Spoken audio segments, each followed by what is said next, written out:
오늘 말씀 요한복음 9장 1절에서 3절 말씀이고 제목은 누구의 죄 때문입니까? 라는 제목으로 하나님의 말씀 상고하겠습니다.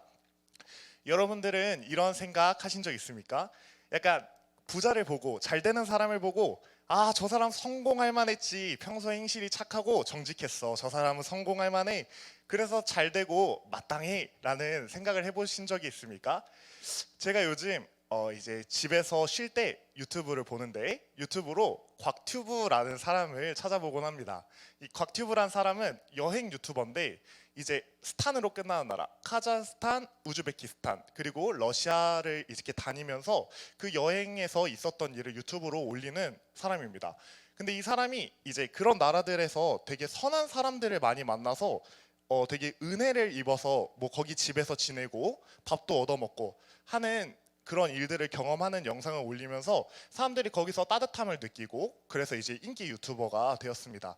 그런데 이 사람이 진짜 중요한 점 그리고 사람들이 진짜 좋아하는 점은 그것입니다. 그 사람들한테 아무 보답 없이 은혜를 받으면 무조건 그 은혜를 다시 보답합니다. 예를 들어 그 나라에서 엄청 비싼 에어컨을 사준다든지 아니면 냉장고를 사준다든지 소파를 사준다든지 그런 일들을 하면서 이 사람 진짜 잘 되기 마땅한 사람이다. 이런 사람은 잘 돼야 된다. 이렇게 말하기도 합니다. 그리고 또 반대로 가난해졌거나 아파서 누운 사람이 그런 사람이 평소 행실도 나쁘고 다른 사람들의 기분을 상하게 만드는 사람이어서 저 사람 결국 저렇게 됐구나. 그러면 착하게 살아야지. 또 우리가 흔히 하는 말로 사이다다 이렇게 됐구나 하는 말들도 하고는 합니다. 그런 생각 하신 적 있으십니까? 오늘 본문을 보면 예수님은 나쁘게 살아서 죄를 지어서 이렇게 된 것이 아니다 말씀하고 계십니다. 오늘 이것에 대해서 한번 살펴보겠습니다. 요한복음 9장은 예수님께서 한 맹인을 고쳐주시는 사건입니다. 일명 실로암 사건이라고 알려져 있는 사건입니다. 근데 우리가 이 본문을 볼 때마다 예수님은 정말 놀라운 기적을 행하시는구나, 기적을 행하시는 분이시구나 감동하고 거기서 이렇게 성경을 딱 덮어버리고는 합니다. 그냥 능력 있으시다, 이런 일도 하시는구나 하고 말입니다. 근데 이러한 기적 같은 이야기를 읽으면서 우리가 놓치는 것이 딱 한 가지 있습니다. 성경을 잘 보시면 예수님이 하시는 일을 두고 기적이다 라는 표현을 사용하지 않는다는 것입니다. 대신에 이적, 표적이라는 표현을 사용합니다. 이 표적이라고 하는 말, 이 이적이라고 하는 말은 라틴어 시그놈에서 왔는데 그 뜻은 소가 밟고 지나간 자리라는 뜻입니다. 소가 지나가면 그 땅에 이렇게 발자국이 남게 됩니다. 그러면 그 발자국을 보고 소가 방금까지 지나갔구나 라고 알아차립니다. 하지만 그 발자국 자체가 소가 아니고 그 발자국이 그 정보를 제공할 뿐인 것입니다. 마찬가지로 예수님의 표적 그리고 이적, 이 사건은 그 자체로 의미 있는 것이 아니라 이러한 사건은 항상 다른 것을 지시하고 있습니다. 우리는 이것을 메시지라고 부릅니다. 그렇기 때문에 성경을 읽으면서 이런 기적적인 사건을 만나게 되면 놀랍다, 기적이다 라고 하면서 우리 주의를 쉽게 뺏기 마련입니다. 그런데 그런 기적의 신비한 것에 생각과 시선을 빼앗기지 말고 그 사건에 담겨있는 하나님이 말하시는 진짜 이 뜻이 무엇인가에 집중을 해보아야 하는 것입니다. 자, 이제 오늘 맹인을 치료한 신비한 이적 사건이 어떠한 의미를 가지고 있는지 살펴보려고 합니다. 예수님께서 오늘 말씀에서 이렇게 제자들과 함께 길을 거니시다가 한 맹인을 만나게 됩니다. 눈이 보이지 않는 맹인을 만나게 됩니다. 그래서 제자들이 맨 먼저 묻습니다. 선생님, 저 사람은 누구의 죄 때문에 앞을 보지 못하게 된 것입니까? 부모님의 탓입니까? 부모님의 죄 때문입니까? 아니면 저 사람이 원래 죄를 가지고 태어났기 때문에 저렇게 맹인이 된 것입니까? 라고 예수님께 묻습니다. 참 기가 막히기도 하고 무례하기도 하고 예의 없기도 하고 참 상처 주는 말인 것 같습니다. 그 맹인 앞에 바로 앞에서 이렇게 다들리게 질문을 하니 말입니다. 그런데 이 질문을 가만히 보면 우리가 살아가고 있는 이 삶의 원리라고 하는 인과응보라는 원리가 이 안에 깊숙이 담겨 있는 것을 볼 수 있습니다. 여러분은 인과응보가 무엇인지 알고 있습니까? 오늘 이 제자들의 말을 우리들의 이야기로 바꾸어 보면 이렇게 됩니다. 선생님, 저 부자가 무언가 복을 받아서 저렇게 부자가 된 거 아닙니까? 반대로 저 가난한 사람은 복을 받지 못할 일, 저주받을 만한 일이 있었기 때문에 저렇게 가난하고 아픈 거 아닙니까? 라고 저 사람이 몸이 불편한데 저 사람은 사고를 당했는데 그만한 일을 했기 때문에 저렇게 된 거 아닙니까? 이런 게 인과응보의 원리입니다. 그러고 보면 예수님의 이렇게 최측근에 있는 제자들도 다를 게 없었던 것을 볼 수 있습니다. 이 사람들의 질문하는 내용을 가만히 들여다보면 선생님, 저렇게 눈을 보지 못하는 데에는 이유가 있지 않습니까? 저 사람이 무언가 죄가 있기 때문 아닙니까? 라는 마음이 이 안에 담겨 있다는 것을 볼 수 있습니다. 근데 사실 이런 생각을 하는 것은 예수님의 제자들뿐만이 아닐 것입니다. 구약을 보면 고난을 받고 있었던 욥을 찾아온 세 친구 역시 욥의 마음의 가슴을 찌르면서 이렇게 질문했던 것을 우리는 보게 됩니다. 근데 사실 욥이란 사람은 어떤 사람이냐면 이 욥은 당대의 의인이라고 불리던 사람인데 하나님께서 이제 마귀가 욥을 시험해봐도 되겠습니까? 해서 그래 시험해봐라 했는데서 마귀가 욥에게 가서 재물을 빼앗고 집을 무너뜨리고 그 다음에 가족들을 죽게 만드는 사건을 일으키고 마지막에는 피부병에 걸려서 혼자 바위에 앉아서 이렇게 그냥 몸을 긁게 된 그런 인물입니다. 근데 그럼에도 불구하고 가까이에 있는 친구들조차도 인과응보의 원리로 욥을 비난합니다.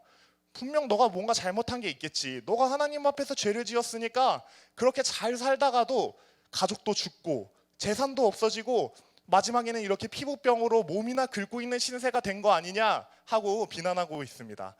근데 결국 욥기 전체를 읽어보면 이런 식으로 비난했던 이 세 친구들이 하나님께 호된 질책을 받게 됩니다.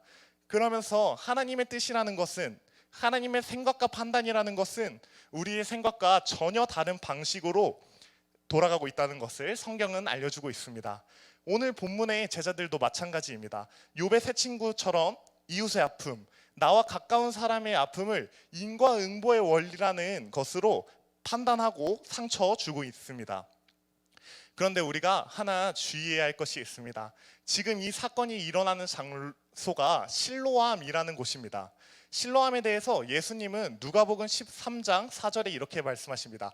누가복음 13장 4절 찾아봅시다. 누가복음 13장 4절입니다. 누가복음 13장 4절입니다.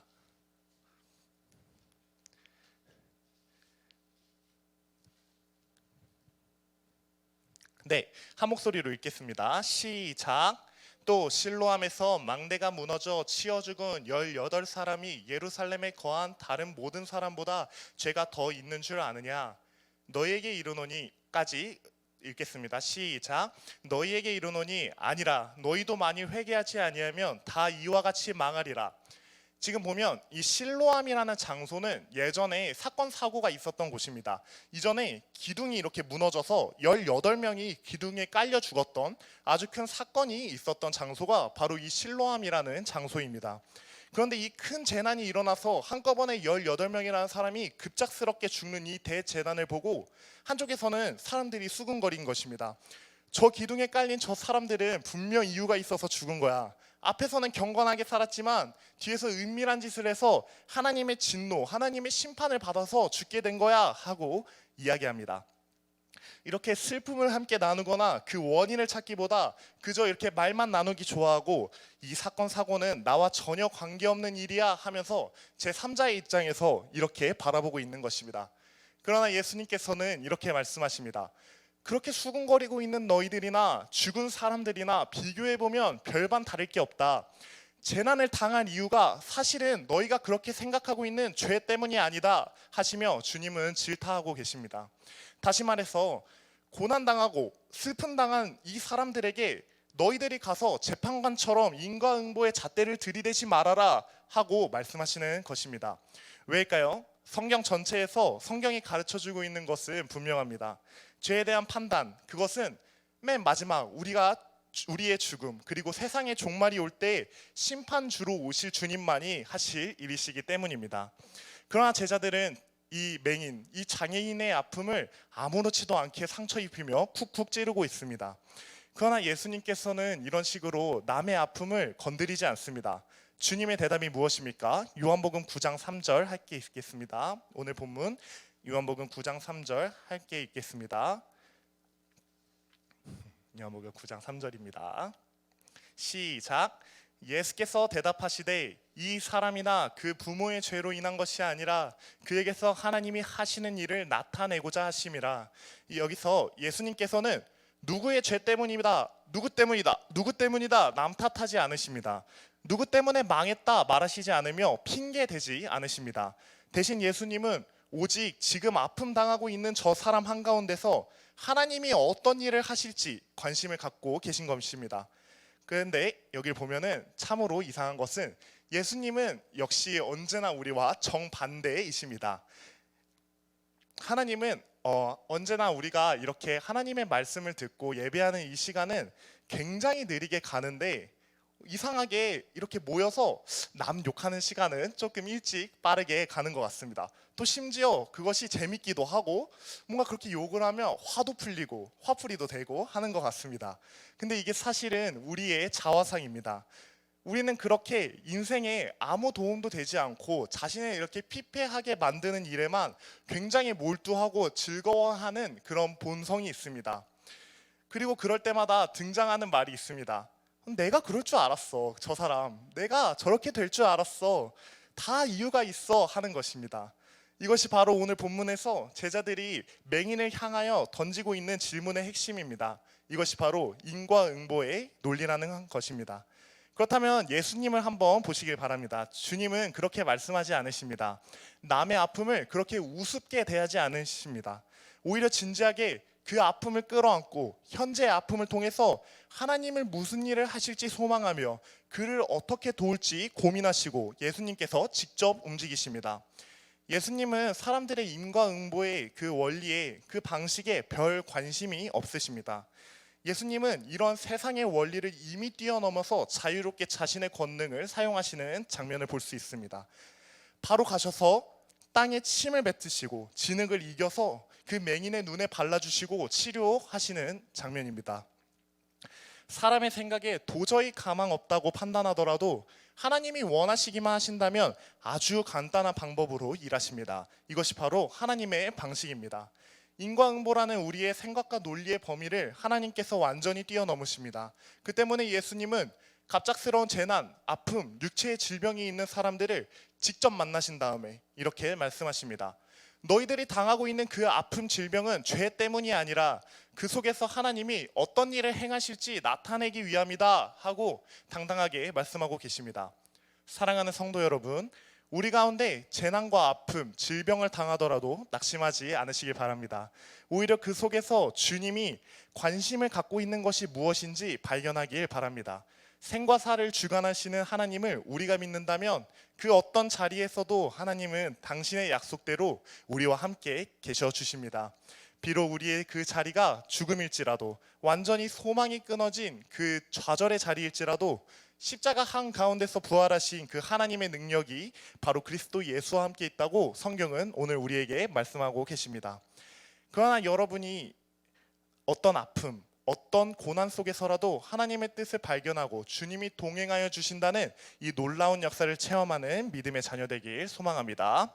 이것이 오늘 맹인 치유 사건을 통하여 보여주신 첫 번째 메시지라고 볼 수 있습니다. 아까 이적, 표적은 메시지를 보여준다라고 했는데 이것이 첫 번째 메시지라고 할 수 있습니다. 이제 주님께서는 진흙에 침을 뱉고 맹인의 눈에 바르고 이 맹인에게 실로암에 가서 씻으라고 명령하십니다. 그 다음에 이 맹인은 이렇게 눈을 떠서 앞에 보게 됩니다. 심지어 태어날 때부터 맹인인데도 이렇게 앞에 치유돼서 앞을 보게 됩니다. 그런데 이 사건은 기적으로만 끝나는 것이 아닙니다. 앞서 말했듯이 예수님의 이 사건은 사인, 메시지입니다. 다시 말해서 이것 자체로 하나님의 능력은 놀라운 거야 에서 끝나는 것이 아니라 그 너머에 지시하는 것이 무엇인지 이 안에 담겨 있고 우리가 그것을 봐야 됩니다. 다시 성경으로 돌아가 보겠습니다. 이제 치료받은 맹인이 사람들을 만난 사건이 8절 이하로 나옵니다. 이렇게 맹인이 실로암에 가서 씻음을 얻고 그 다음에 자신의 이웃들을 만나러 갑니다. 그러면 이웃들은 엄청 놀라는 거죠. 이 사람 원래 맹인이었던 사람 아닌가? 이 사람 태어날 때부터 맹인이었던 사람인데, 그래서 앉아서 구걸이나 하던 사람인데 지금 내 앞에 눈을 뜨고 있다니, 이 사람 전에 알던 그 사람 맞나? 하면서 전에 그 사람이 아닌지 의아해합니다. 그래서 이 이웃들은 그 사람을 바리새인에게 데려갑니다. 바리새인이 누굽니까?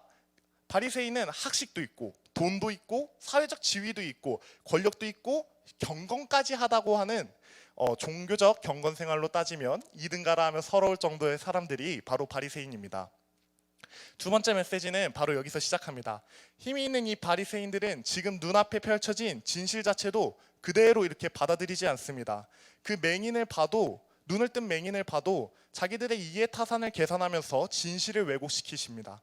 22절 말씀을 보면 이미 예수를 그리스도로 시인하는 자들은 공동체에서 이렇게 내쫓아서 출교하기로 결정한 상황이었기 때문에 그 어떤 기적이 일어나도 이 사람들은 그냥 무시해버립니다. 선천성 시각 장애인, 날 때부터 볼 수 없었던 이 사람이 치유된 것은 기적 중의 기적이라는 것을 바리새인도 알고 하나님만이 하실 수 있다는 것을 이 바리새인들은 너무나 잘 알고 있습니다. 그럼에도 이러한 분명한 사실은 단 한마디도 언급되지 않습니다. 그리고 엉뚱한 문제로 시선을 돌리기 시작합니다. 바리새인들이 꼬투리를 잡는데, 여기 꼬투리를 잡은 것은 안식일에 치유했다는 명목입니다. 모세가 세운 율법을 빌미로 하나님이 하시는 일을 왜곡해버립니다. 아니, 정확하게 말하면 안식일 준수 율법으로 예수를 사형에 처하게 하려는 그런 건으로 몰고 가버립니다. 이런 바리새인들의 강압적인 태도에 맹인의 부모조차도 말을 피합니다. 그런데 전에 치료받았던 이 사람, 이 맹인, 이 태어날 때부터 보지 못하였으나 예수님의 능력을 통해 눈을 뜨게 된 이 맹인이 30절에 아주 담대하게 얘기합니다. 아, 이상하다. 이 사람이 내 눈을 뜨게 하였는데 당신들은 그가 어디서 왔는지 왜 모릅니까? 하고 말입니다. 또 이 말을 바꾸어 보면 이런 말이 됩니다.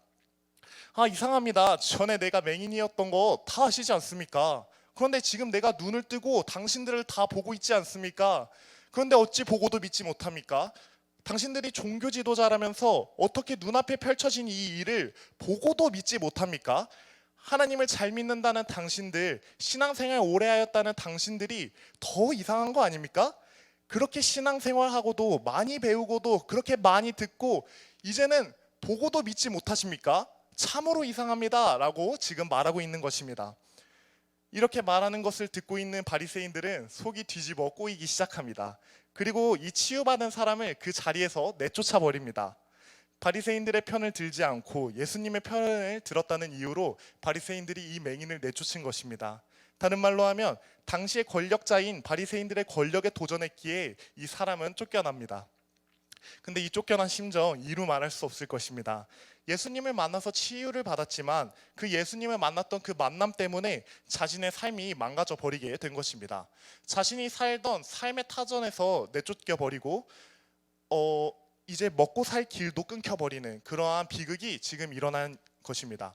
그런데 주님은 이미 마태복음 첫 부분에서 산 위에서 팔복이라는 말씀을 이야기하시면서 마지막에 이런 말씀을 하셨습니다. 나로 인해서 핍박받고 내쫓기는 미움당한 자는 복이 있다. 그로 인해서 천국의 상급이 너희에게 크다 말씀하셨습니다. 바로 여기서 반전이 일어납니다. 주님 때문에 이 쫓겨난 사람, 그리고 이 사람이 예수님을 쫓아간 것도 아닌데 예수님이 이 사람을 직접 찾아오십니다. 그런 다음에 주님은 당신이 바로 그리스도, 만유의 주, 세상의 심판자라고 하는 것을 이 사람에게 알려줍니다. 이렇게 예수님 때문에 쫓겨난 사람들에게 와서 주님은 직접 위로하여 주시고 39절 말씀에 이렇게 말씀하여 주십니다. 같이 읽어보겠습니다. 39절입니다. 시작. 예수께서 이르시되 내가 심판하러 이 세상에 왔으니 보지 못하는 자들은 보게 하고 보는 자들은 맹인이 되게 하려 함이라 하시니. 아멘. 예수님께서 우리에게 오신다는 말을 다른 말로 하면 심판입니다. 예수님의 심판은 보지 못하는 사람을 보게 하고 보는 자를 맹인으로 만든다라는 이런 아리송한 말씀을 하십니다. 도대체 이 말씀이 무슨 뜻일까요? 그러면 40절부터 한 번만 더 읽어보겠습니다. 40절, 41절 한 목소리로 읽겠습니다. 시작. 바리새인 중에 예수와 함께 있던 자들이 이 말씀을 듣고 이르되 우리도 맹인인가? 예수께서 이르시되 너희가 맹인이 되었더라면 죄가 없으려니와 본다고 하니 너희 죄가 그대로 있느니라. 아멘. 여기에서 이 사건의 두 번째 메시지가 명확하여집니다. 바리새인들의 누가 맹인입니까? 라는 질문을 우리에게 던지고 있습니다. 여러분들 생각하시기를 누가 맹인입니까? 누가 맹인입니까? 우리 사람의 눈으로 보자면 단순히 그냥 앞을 보지 못하는 사람이 맹인이라고 생각합니다. 하지만 하나님의 눈으로 보자면 진짜 맹인은 다른 곳에 있다라고 말씀하십니다. 너희가 맹인이었다면 죄가 없으려니와 너희가 본다고 하니 죄가 있다. 진짜 맹인은 육체의 장애를 가진 사람이 맹인이 아니라 눈으로 직접 보고도 믿지 못하는 이 마음이 어둠으로 가득 찬 사람, 이 영적 맹인이 진짜 맹인이다. 이 영적 맹인이 된 자를 주님이 심판하러 오셨다라고 말씀하고 계십니다.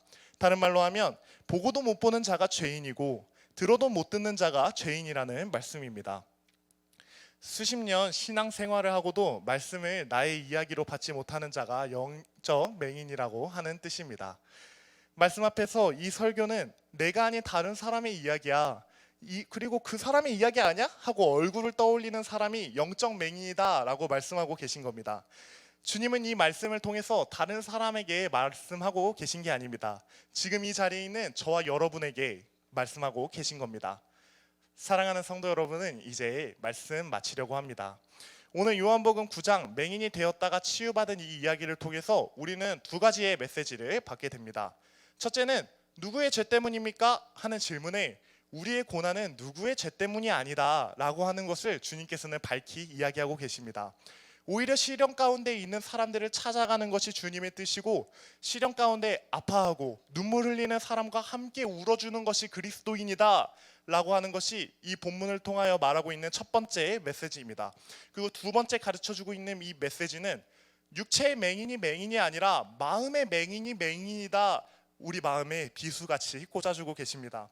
이 말씀은 사실 2000년 전 역사이나 2000년 전 말씀이 아닙니다. 이 말씀은 바로 우리 교회의 저와 여러분들에게 하고 계신 말씀입니다.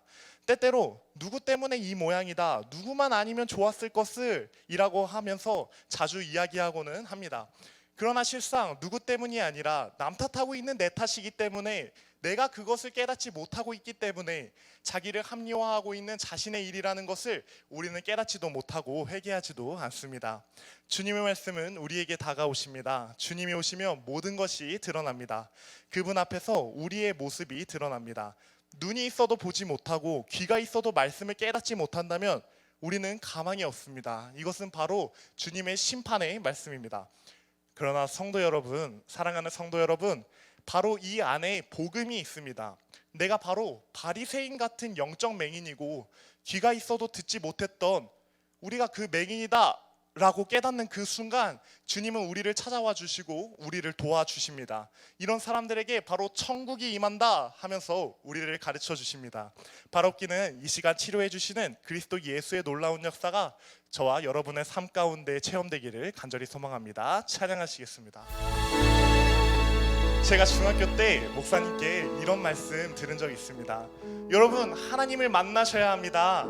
저는 좀 당황했습니다. 왜냐면 저는 초등학교 때 열심히만 하면 되는 줄 알았습니다. 열심히 하면 선생님들도 좋아하고 부모님도 좋아하고 이게 하나님도 좋아하시지 않을까 생각했던 적이 있습니다. 근데 그것을 듣고 하나님을 만나야 돼? 이거 어떻게 하는 거지? 그때 목사님께서 이런 말씀하셨습니다. 하나님께서 이미 여러분 안에 계십니다. 하나님께서 여러분의 옆에 곁에 계십니다. 그 말을 듣고 눈을 감고 지그시 생각해 보았습니다. 하나님은 지금 내 곁에서 어떤 표정을 지으실까? 하나님은 내 곁에서 어떠한 모습으로 계실까라고 생각해 본 적이 있습니다. 근데 그렇게 생각해 봤는데 제 옆에서 어깨를 잡고 울고 계시는 하나님밖에는 생각나지 않았습니다. 사랑하는 여러분, 오늘 이 기도 때 하나님 만나셔야 합니다. 하나님을 보셔야 됩니다. 하나님께서 이미 여러분의 안에 그리고 곁에 계십니다. 다 함께 기도할 때 하나님, 내가 오늘 이 밤 하나님을 만나길 바랍니다. 하나님 만나 주시옵소서. 오늘 이 밤 하나님을 만나는 경험을 하게 하여 주시옵소서. 다 함께 주여 한번 외치고 기도하시겠습니다. 주여.